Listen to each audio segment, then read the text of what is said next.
Sir Winston Leonard Spencer Churchill was born November 30th, 1874. He grew up in Dublin, Ireland.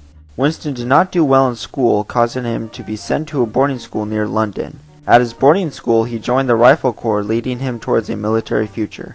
After schooling, Winston joined the British Army, serving in Northwest Indian Frontier in Sudan. He wrote for multiple newspapers during the war, discussing his involvement in the war. After his military experience, he became a war correspondent, writing for a conservative. While reporting, he was taken prisoner in South Africa. He escaped to safety and wrote about his experience. He became a national figure at an early age. In 1900, Churchill became a representative of Parliament for the Conservative Party. During this time, he worked on the Board of Trade and introduced many reforms for the prison system and minimum wage. Winston Churchill modernized the British Navy by using oil power engines instead of coal. He rejoined the army and was given the position of Minister of Munitions, watching over the production of tanks and airplanes. From 1990 to 1929, he served as Minister of War under David Lloyd George, the current Prime Minister at the time. In 1929, the Conservative Party was defeated and Churchill was out of the government. He was considered an extremist and out of touch with the people.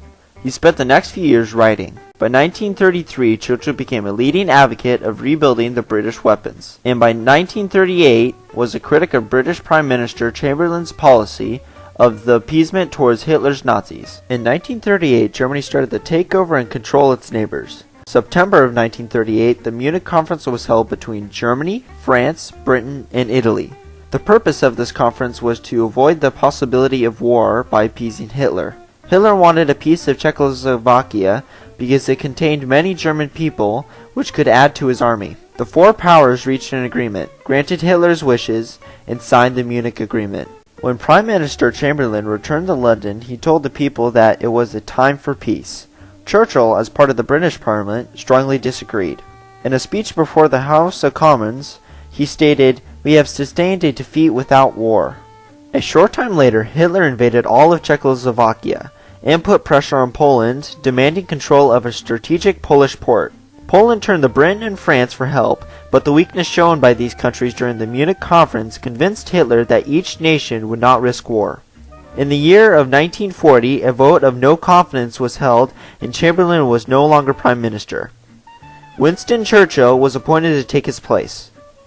It was Churchill's Great Britain standing alone against the Nazis.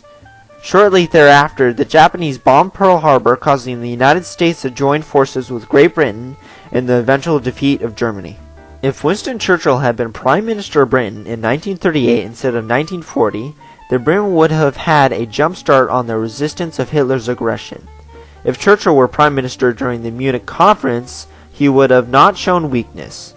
He would have shown strength, and Hitler would not have been so aggressive in moving through European countries, ultimately attacking Great Britain. Churchill was a strong symbolic force for the people of Great Britain.